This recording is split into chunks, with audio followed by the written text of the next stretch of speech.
Hello, Rob here, and in this video we're going to be looking at how to fill in the component 3 cover sheet for your media project work. You'll be sent this sheet via email.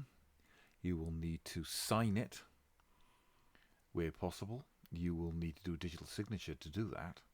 You will then need to save it both in your OneDrive, and you'll have to email a copy to your teacher, whoever's teaching you for the project work. That'll be me for yellow block and Bella for purple block, but also copy me in as well if you've got Bella as a teacher, so I've got a copy of all of them. Now, this is part of your project. It has to be submitted. If you don't submit it, you cannot pass. I filled in some of it already. So, in here, where it says candidate name, you type your name, starting with your surname, comma, and then any other names you've got as well. Here, you have to write the candidate number. Your candidate number is on your ID badge next to where it says candidate number. It's 4 digits long. It's not the one that begins with all the zeros. That's your college ID number. This is your exam candidate number. Then you have to say which brief you're doing. This is a drop-down menu. You can choose which one you want. This will only work if you use the desktop app of OneDrive, of Word. Do not use the OneDrive version. So pick which one you're doing. Then you have to make sure that AV and print are ticked.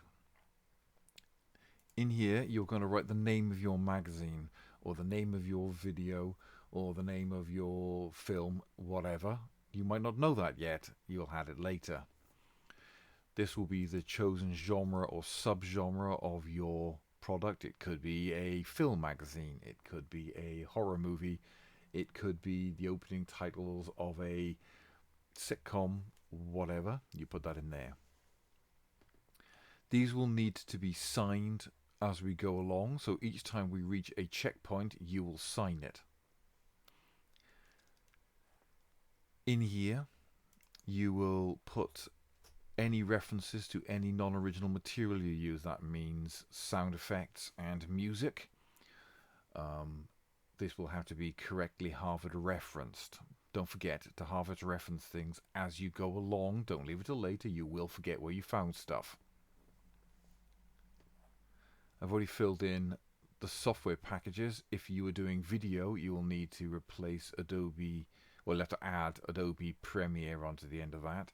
If you use any other software for things like audio editing, or any other picture editing or anything, make sure you add them in there as well.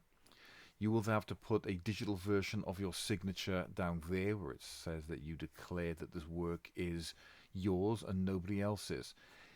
If you do not sign this, it cannot be submitted and it will not pass.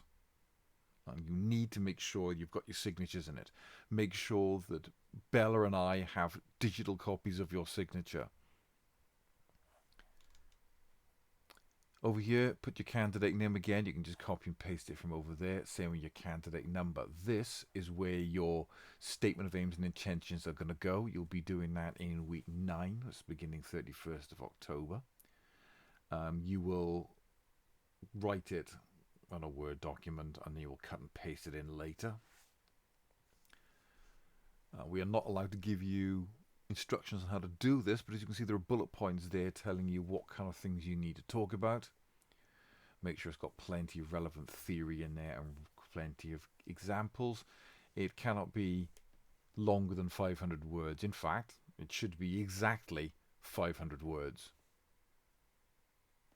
No more than 490, but exactly 500.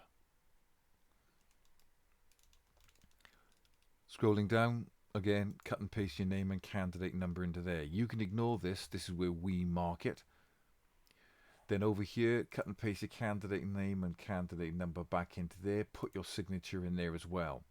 In here, you need to list everyone who participates in your project work. That means if they are an actor or a model, anyone who helped you do any filming, whatever. I need you to put their name printed, but I also need their signature. So I need you to get the digital signature of all of them as well.